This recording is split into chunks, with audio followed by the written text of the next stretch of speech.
So again, I'm Nate Lindsay. I'm with Dutchtown Main Streets. We do economic development. So we're sort of centered at the Neighborhood Innovation Center at Merrimack and Compton. And we're going to be inviting up a bunch of partners to talk to everyone about the opportunities that are in Dutchtown. So if you guys are comfortable with it, show of hands, who is actually interested in trying to buy a home in the Dutchtown neighborhood? Perfect. Awesome. So that's fantastic because I want every single one of you to be my neighbor, and that's the end goal here. And so I hope that, right? We'll see by the end of it. With that, I'm going to introduce somebody else to talk. That is Jared Irby. He's with Lutheran Development. He is our committee chair at large for economic vitality for Dutchtown Main Streets. Lutheran Development just closed a deal on 60 affordable apartment units called Marquette Homes. We're really excited about that. But Jared's a big fan of Dutchtown, knows a lot about us, and so he's going to talk to you guys for a little bit. One thing we also did was we recently acquired a property just on Chippewa here. It was a nuisance property. It's 3025 Chippewa. A lot of just not great things going there. There's a lot of buildings like that just are really great. So while we're focusing on first-time home ownership here, there are a lot of really cool mixed-use buildings. So for all the people in the room who might be realtors or lenders, I just want to say that those are really great opportunities. So I also want to plug that. We're going to try to figure out what we can do, but let's get into kind of just why Dutchtown. The big thing I want to talk about is neighborhood support. So Dutchtown, you'll see diverse neighbors. Pretty much every type of person you can meet in this region, you can find in Dutchtown. And I think that's a great opportunity. So Dutchtown is what I call it. It's a large neighborhood, but it's very close knit. So it's small enough to care. However, because of the strength and size and the diverse neighbors, it's large enough to dare. So there's a lot of grassroots organizing. I would say probably the best in the city. I would love to hear what anyone else could say, but I'm paid. I work just down the street. There's a lot of people who are not paid who actually care for this neighborhood. So they put in a lot of effort, maybe too much. So I think that they might all say, hey, we need some new neighbors here because we got some great things going on, but we probably need a little bit of break. So if you're really interested in getting in at grassroots neighborhood to really connect with a good, diverse group of neighbors, this is the place. Additionally, there's a lot of anti-displacement and intentional affordability. So you will hear a lot of things talk about neighborhoods in the city, and they're saying like, it's improving, but people might be getting displaced. So Dutchtown is actively trying to fight against that narrative. There's a lot of organizations such as myself, Dutchtown South, they're trying to do things to make sure that the people who are here now can stay here in quality, affordable housing with additional support. So we'll talk about some of those support efforts a little bit later. And then additionally, community voices. So you might hear about something called the Gravel Jefferson Neighborhood Plan. That was a community-driven plan that was adopted by the city of St. Louis. That's kind of guiding a lot of efforts in the neighborhood to really just make what it could be the best community. And then also there are efforts to continue having community voices between Dutchtown Main Streets as well as Dutchtown South. That's Community Empowerment Committee.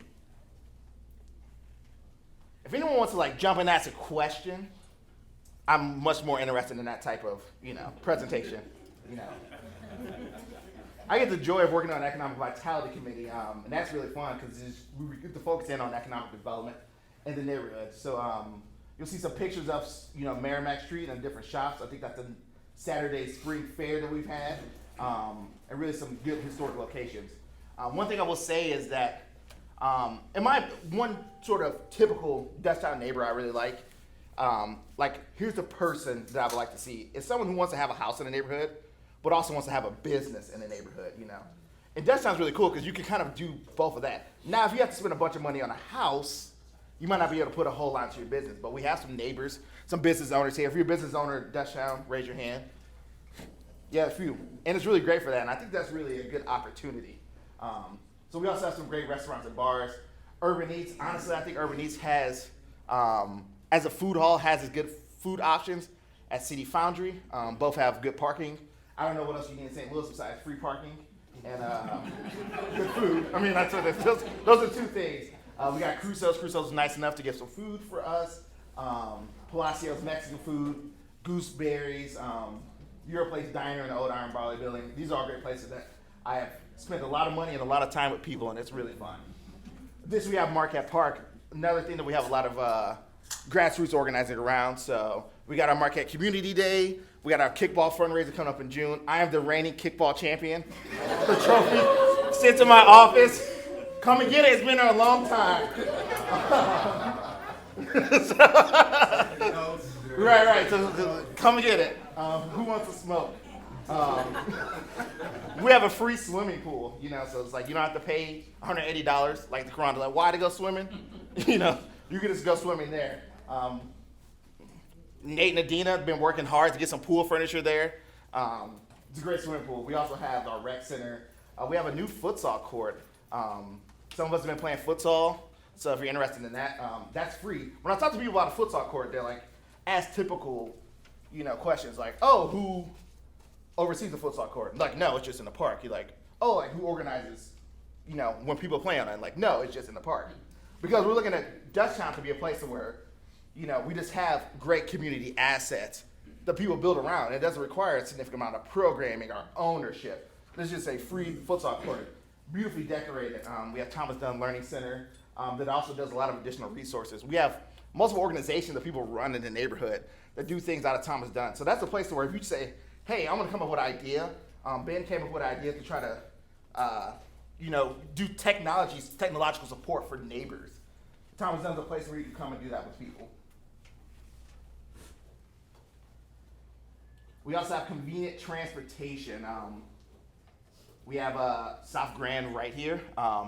If anybody's ever taken the bus, the 70 is probably the most important bus you could take in the city, north to south, gets you to a metro station. That's really great, especially if you're looking at the future of what workforce might be. So if you say, hey, I'm gonna live in a place where I'm gonna have to have a car because I can't afford an electric car, gas prices are a little high. A lot of high, right? This is a great location for that. So we have 4 great bus lines to take you places. And then 10 minutes to downtown, SLU Hospital, major workforce places, as well as 15 minutes to BJC Cortex. And on the north side, the new NGA. That's all. Anybody have questions about anything? Okay.